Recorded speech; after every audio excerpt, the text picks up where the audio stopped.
Hey everybody, this is Pooka from the Top Cut, bringing you another Pokemon TCG video. Now up to this point we've done pretty much exclusively competitive videos where everything is extremely serious, like tournament games or online games where they're playtesting, but we're going to switch it up with this one. This one's going to be a little more fun and shows the lighter side of the game. So, of course, the main reason we play this game is for fun. Winning and all the prizes, all that stuff can be good, but you gotta remember, at the end of the day, it is a game, and it is fun. So, this video is going to be all about the top 20 riskiest cards in the history of the Pokemon Trading Card Game. Now, what do I mean when I say risky? It could be interpreted a couple different ways, so I just want to clarify what were the qualifications for a card making this list. Number one, it's got to have some sort of positive effect. If there's no reward, then there's no real risk. You just kind of know that it's not doing anything. So there has to be a positive side to what you're trying to do. That's number one. Number two, obviously there's going to be a drawback if you fail. So it's risk because it could go well or it could backfire. So it has to have a positive effect. It has to have a negative effect if you fail. And number three, you have to have no control over the effect. Now this usually means flipping coins, but it can mean some other stuff as well, as you'll see as we go through the list. So these are all the criteria for making the list.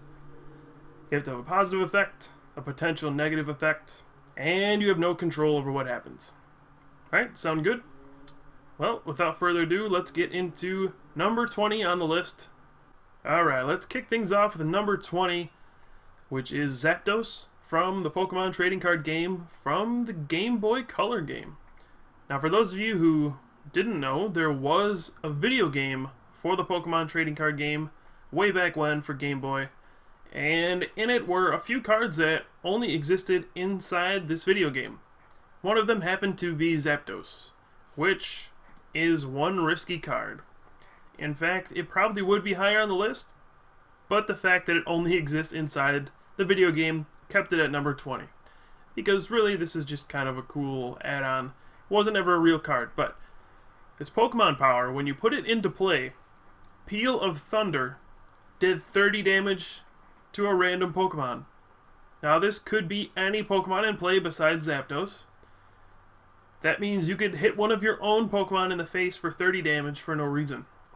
Or you could do 30 damage to one of your opponent's Pokemon.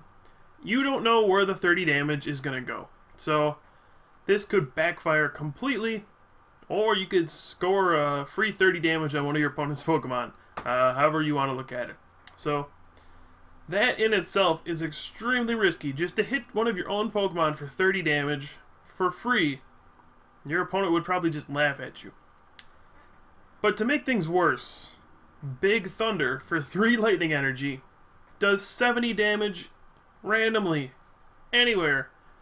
Of course, you can't hit yourself, so I guess that's a plus, but you could just knock out one of your own Pokemon for no reason with Big Thunder. You have absolutely no control over what happens with Zapdos.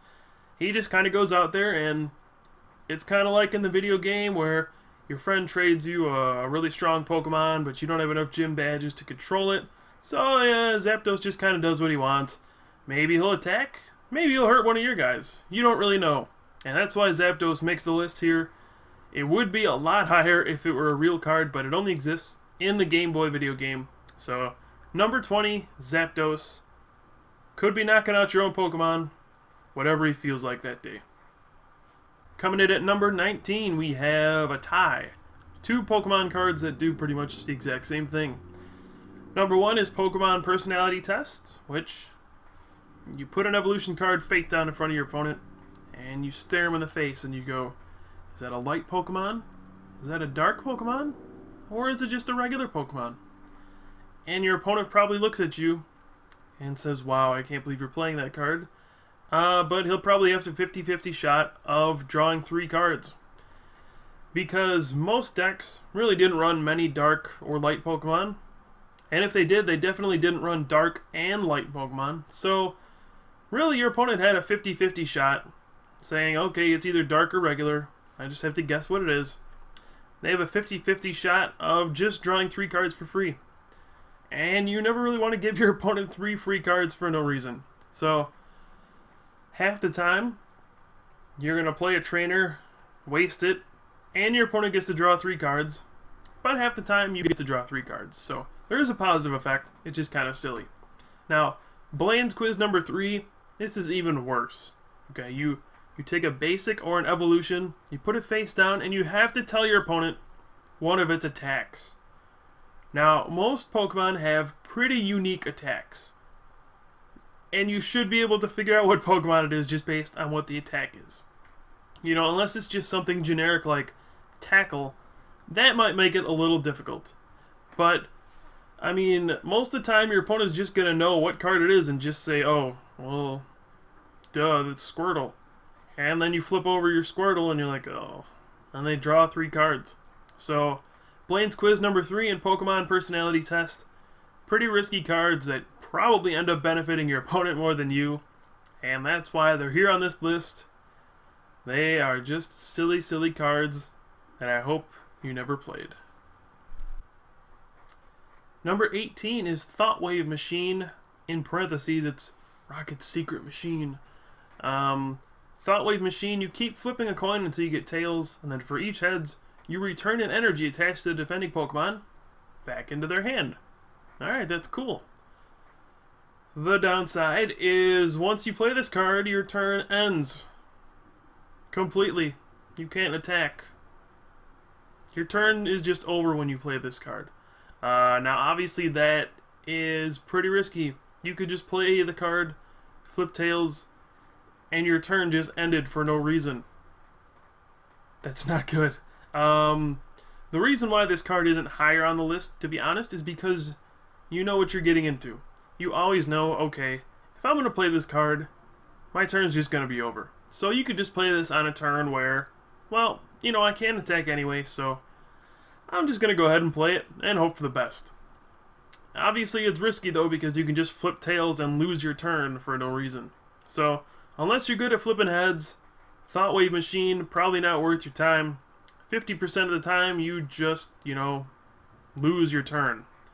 The other 50%, you're sending at least 1 energy back to their hand, which can be useful at times, but let's be real, it doesn't even discard the energy, so they're probably just going to play it right back down. So Thought Wave Machine, really risky because your turn ends when you play it. Let's hope you flip heads when you play this card. At number 17, we have Super Energy Removal 2. Now, back in the day, Super Energy Removal was one of the most feared cards in the history of all the Pokemon Trading Card Game. It removed 2 energy from one of your Pokemon. There was nothing more devastating than that. So, the creators of the game figured, okay, that card was probably a little too good, and they decided to release a much watered-down version of this card. So, Super Energy Removal 2, you flip 2 coins. If both are heads, you remove all energy from the opponent's active Pokemon. That's pretty good. You know, if your opponent has something completely powered up, you just drop one of these bad boys, just gotta flip 2 heads, and then boom, they don't have energy anymore. So, in that regard, Super Energy Removal 2 could be a complete game changer.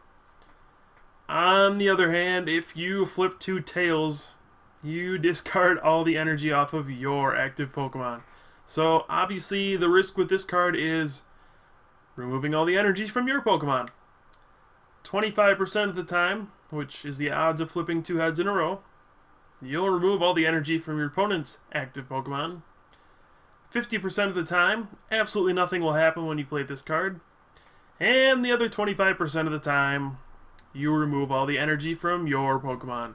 So, Super Energy Removal 2, much like all the other cards on this list, when you play it down, you gotta ask yourself, are you feeling lucky? Number 16 on the list will also be a dual feature, because it's the same Pokemon twice. This is Delibird. So Delibird, known as pretty much the Santa Claus Pokemon, it's got a bag of goodies, and The thing about Delibird is that you don't know what's going to come out of that bag. Is it going to be a gift, or is it going to be a bomb? So, accordingly, Delibird's attacks are pretty much the same way.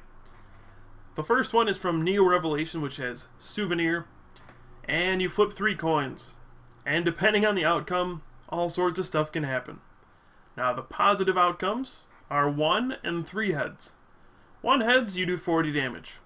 3 heads, you do 60 damage, which, at this time, was actually really good. 60 damage for 2 energy, especially 2 colorless energy, that was pretty good. But of course, you had to flip 3 heads. Now, what happens when you flip, well, 2 heads or no heads? Well, 2 heads, not too bad, I guess. You remove 30 damage from the defending Pokemon. That's not good. You waste attack to heal your opponent. That's terrible. But 3 tails, that means you remove all damage from the defending Pokemon. So if you're like whittling away at this big Pokemon, you send up Delibird, trying to finish it off, and then you flip 3 tails, and you heal all the damage off of it. Alright, so Delibird is pretty much the definition of risky and the criteria for making this list. You have no control over what's going to happen here. And, you know, if the flips go your way, you do some damage. If they don't, you heal your opponent. So, the other version from Team Rocket Returns pretty much does the same thing. It's actually a little less risky. If you flip 2 heads, you only remove 1 damage counter from the defending Pokemon. And if you flip all 3 heads, you actually put 10 damage counters on the defending Pokemon instead of doing 60 damage, which is what the earlier one did. However, it still has the horrible, horrible 3 tails option, which heals all damage. So, Delibird coming in here at number 16. Hopefully when you use this card, it pulls a gift, not a bomb. At number 15, we have Tyranitar from the Neo Discovery set, and also Rampardos GL from Rising Rivals. Now, these cards literally do the exact same attack, which is why they're both here. So, Tyranitar and Rampardos both do Trample, which means you flip a coin for each Pokemon in play, and if it's heads, you do 30 damage to it. Now, of course, the problem is you also have to target your own Pokemon. So you could end up just hurting your own Pokemon and never hurting your opponent's Pokemon. It's kind of like Zapdos. That was number 20 on the list, where you're just kind of like, alright, go for it, trample. And it might hurt your Pokemon, it might hurt their Pokemon. You don't really know. The downside, of course, to these things is if you play any 30 hit point Pokemon, like babies were popular during Tyranitar's time, you could just knock out your own Pokemon with your attack. And fortunately for Tyranitar, it did have a built-in feature to prevent the damage to your own Pokemon. Unknown Dark, back also from Neo Discovery. That actually prevented the 30 damage to your own Pokemon, so Tyranitar actually wasn't as risky as its attack seems because, well, Unknown was just always kind of there to prevent you from hurting yourself. Rampardos, on the other hand, that never had any way to prevent damage being done, so he just kind of went out there and did his thing. So there you have it. Trample, making it to number 15 on the riskiest cards of all time list. Alright, number 14 is Dark Primeape.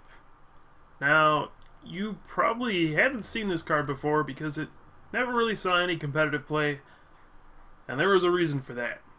Now, Dark Primeape, 2 energy does 40 damage, which, back in the Team Rocket days, that was pretty good. You know, Hitmonchan was doing 20 for 1, that was pretty good. Electabuzz, of course, was doing 30 and 10 to himself, or 40. That was one of the best cards in the whole game.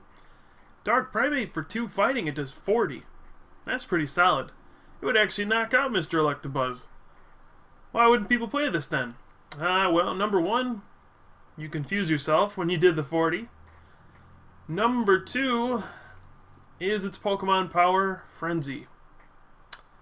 Now that power, when Dark Primeape is confused, you do 30 more damage. And then it reminds you, in parentheses, yes, even to yourself.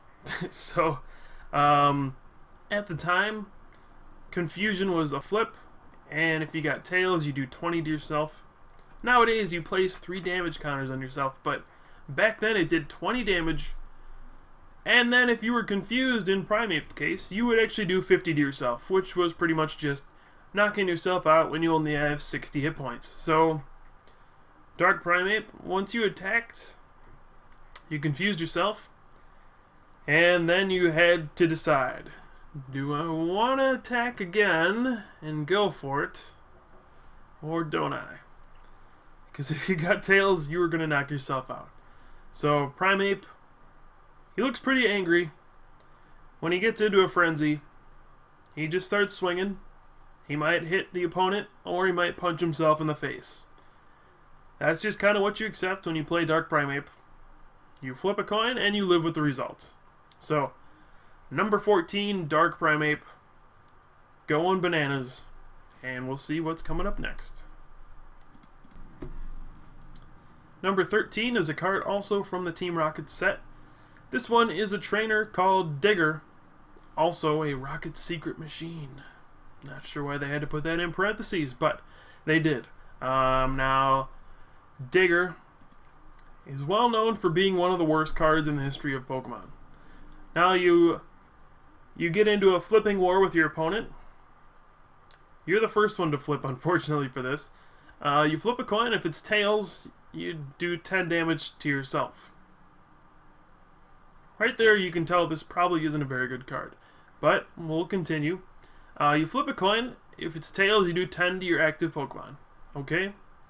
Whatever. If you flip heads, though, then your opponent gets to flip a coin. Then if they flip tails, boom, they take 10 damage. Yeah. But if they flip heads, then you have to flip again. So the odds of you actually doing damage to them and not just hitting yourself for 10 damage, they're pretty low.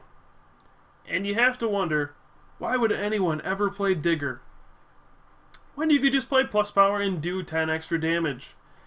Digger is just, I don't even know if it's risky, it's just kind of dumb. If you play Digger, you're probably just going to end up hitting yourself for 10 damage. I guess the positive of it is you could do 10 damage to your opponent, and it doesn't take up your attack for the turn. So at least it's got that going for it. I guess it could provide some entertaining scenarios too, where nobody ever flips tails and you just keep flipping heads back and forth. So it provides some suspense. But Digger, I don't know what to say about this card other than Team Rocket comes up with some weird inventions. Alright, for number 12, envision this scenario. You've powered up your Misty's Gyarados. You got all 4 water energy on it. You're using Tidal Wave. You're hitting your opponent for 70 damage. But wait, you have a power called Rebellion. You have to flip 2 coins. If both are tails, your attack does nothing. And you have to return Misty's Gyarados and all the attached cards back into your deck, starting from scratch. Okay, so at the time, 70 damage was actually pretty strong. So Tidal Wave could do some big damage. Unfortunately, about 25% of the time, you're going to do no damage, and you have to return it back into your deck. So this is obviously a pretty big risk. That's probably not worth it. The 4 energy, that's going to be super tough to power up, unless you're using a card like Blastoise, which can use Rain Dance, power up your Gyarados. But, I mean, Rebellion, I guess Gyarados really doesn't like you. He would rather just go back into the deck than attack. So, if you're going to use Misty's Gyarados, be prepared for your heart to skip a beat every time you attack. Because if you flip 2 tails, that Gyarados is gone forever. Coming in at number 11, we have Team Galactic's Wager. Now, this was actually a competitive card back in the 2008 season, where it was used prominently in the Gardevoir Galley deck. That actually ended up winning the World Championship that year. But don't let that confuse you. This was a very risky card. So every time you played Team Galactic's Wager, your opponent played rock, paper, scissors with you. If you won, you got to draw 6 cards. If you lost, you only got to draw 3. So this is risky because you could end up drawing a new hand of 6 and completely devastating your opponent by putting them at 3 cards. Or you could do the opposite. You could put yourself at 3 cards and give your opponent a new hand of 6 cards. So Team Galactic's Wager, it provided for some interesting games, but it was extremely risky. You never want to put yourself at a 3-card hand in Pokemon. It's usually just not going to end up well. And you definitely never want to give your opponent 6 more cards. That's probably not good in any card game. So Team Galactic's Wager, it was a fun card, don't get me wrong. It caused a lot of disputes with some rock, paper, scissors outcomes. Some people aren't as coordinated as others. But at the end of the day, Team Galactic's Wager is exactly what it says. It's a wager. And sometimes you come out ahead and sometimes you don't. That's just how it is.